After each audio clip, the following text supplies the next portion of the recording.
अस्सलामुअलैकुम, कैसे हैं आप सब। आज मैं आप लोगों के साथ आलमंड केक की रेसिपी शेयर कर रही हूँ, जिसके लिए ना तो हमें किसी ओवन की ज़रूरत है और ना ही बीटर की ज़रूरत है। घर के आम इंस्ट्रूमेंट्स के साथ हम ये केक बनाएंगे जो बहुत ही ज़बरदस्त बनेगा। तो अगर आप भी बेकिंग के शौकीन हैं तो ये वीडियो आपके लिए है। तो चलें जी, स्टार्ट करते हैं।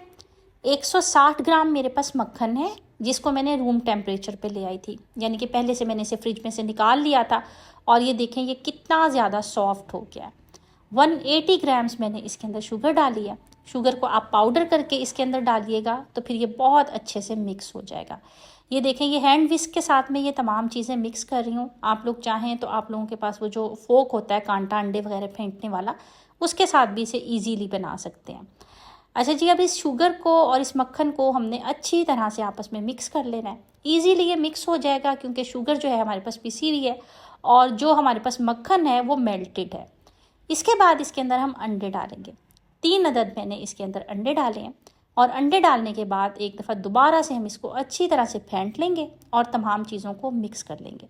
अंडे भी आपके रूम टेम्परेचर पे होने चाहिए। आप एटलीस्ट 1 घंटा पहले अंडे फ्रिज से निकाल के बाहर रख दें ताकि ये रूम टेम्परेचर पे आ जाएं। अगर ये तमाम चीज़ें रूम टेम्परेचर पे नहीं होती तो फिर हमारा केक अच्छा नहीं बनता है।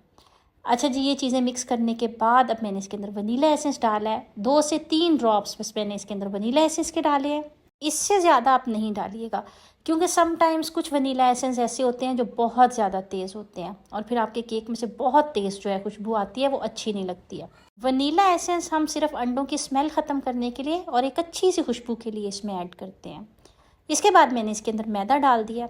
175 ग्राम्स ये मैदा है मेरे पास, जिसको हम इसके अंदर छान के डालेंगे।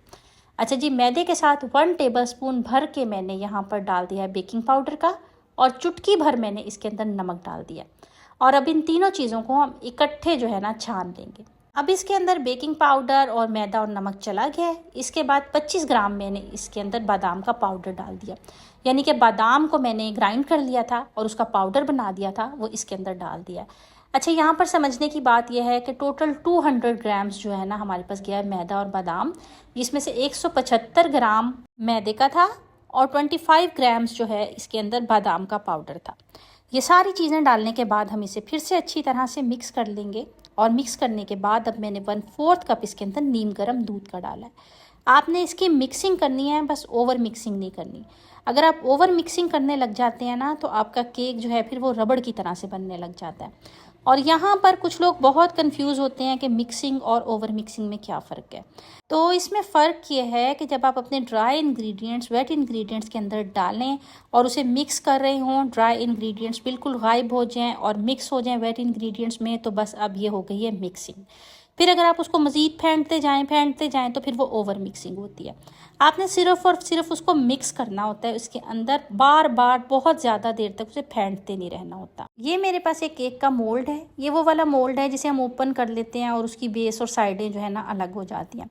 आप इसे किसी भी मोल्ड में बना सकते हैं, सादे वाले में भी, लेकिन मुझे ज़रा ईजी लगा तो मैंने इसकी साइड्स जो हैं वो अभी हटा दी हैं।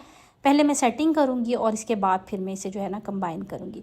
सबसे पहले मैंने सबसे नीचे बेस में लगाया था ऑयल के ऊपर मैंने बटर पेपर की कटिंग करके लगा दी है और अब इसके ऊपर मैं लगा रही हूँ मक्खन। अच्छा, मक्खन ना आपने अच्छी खासी क्वांटिटी में लगाना है, यानी कि अच्छा थिक आपका मक्खन होना चाहिए, क्योंकि जब आप मक्खन बहुत अच्छी क्वांटिटी में लगाएंगे ना तो फिर ये जो बादाम है ये मक्खन के साथ अच्छी तरह से चिपक जाएंगे और आपके मोल्ड के साथ भी चिपक जाएंगे। और फिर जब आप केक बना रहे होंगे तो फिर ये वाली साइड सारी आपकी केक के साथ चिपक जाएगी और इजीली बादाम आपके केक के साथ लग जाएंगे। अगर बेस में मक्खन नहीं सही से लगा होगा ना तो फिर इसकी ग्रिप अच्छी नहीं आती है और उस वजह से फिर बादाम जो है ना केक को छोड़ देते हैं। जब आप डी मोल्ड कर रहे होते हैं तो उस टाइम पर केक के साथ आधे बादाम लगे रह जाते हैं और आधे मोल्ड के साथ ही लगे रह जाते हैं। इसके बाद थोड़े से बादामों का पाउडर जो है करके वो इसके ऊपर आपने लगा लेना है। इसकी वजह से भी ग्रिप अच्छी आती है। एक तो केक की लुक अच्छी आएगी ऊपर वाली साइड से और दूसरा ये कि यही जो बादाम है इनकी ग्रिप आपके केक के साथ बहुत अच्छी आएगी। ये देखें, ये मेरे पास मोल्ड है और अब इस मोल्ड को जो है मैं बंद कर दूंगी। ये देखें, यहाँ पर मैंने मोल्ड को बंद कर दिया है साइड से और इसके अंदर हमने सारा बैटर डाल दिया। और ये केक मैं बना रही हूँ विदाउट ओवन, तो इसलिए जिस वक्त आप केक की तैयारी करनी शुरू करें ना उसी टाइम पर आप कोई भी बर्तन, कोई पतीला, कोई कढ़ाई, जिसके अंदर भी आप केक बनाना चाहते हैं, उसे पहले से चूल्हे पे रख दें और फ्लेम उसकी मीडियम कर दें। तकरीबन 15-20 मिनट लगते हैं केक की तैयारी करने में। इसका बैटर इतनी देर में आपका जो पतीला है वो प्री हीट हो जाएगा। ये देखें, इसके अंदर मैंने केक रख दिया है और फ्लेम जो है ना मेरी बिल्कुल लो है। यहाँ पर 40 मिनट लगे थे और 40 मिनट में माशाल्लाह मेरा केक बहुत अच्छे से बेक हो गया था। ये देखिए, मैंने इसके अंदर ये स्क्योर डाला है और ये बिल्कुल नीट बाहर आया है। इसका मतलब है कि हमारा केक बहुत अच्छे से बेक हो गया। अब हम इसे डीमोल्ड करेंगे।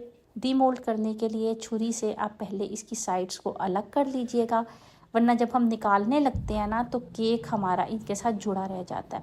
अच्छा, एक और बात मैं आपको स्टार्ट में बताना भूल गई थी। जिस तरह से आपने नीचे ऑयलिंग करनी है ना, उसी तरह से आपने मोल्ड की साइडों पे भी ऑयलिंग करनी है, ताकि केक इसके साथ चिपके नहीं और इजीली डीमोल्ड हो जाए।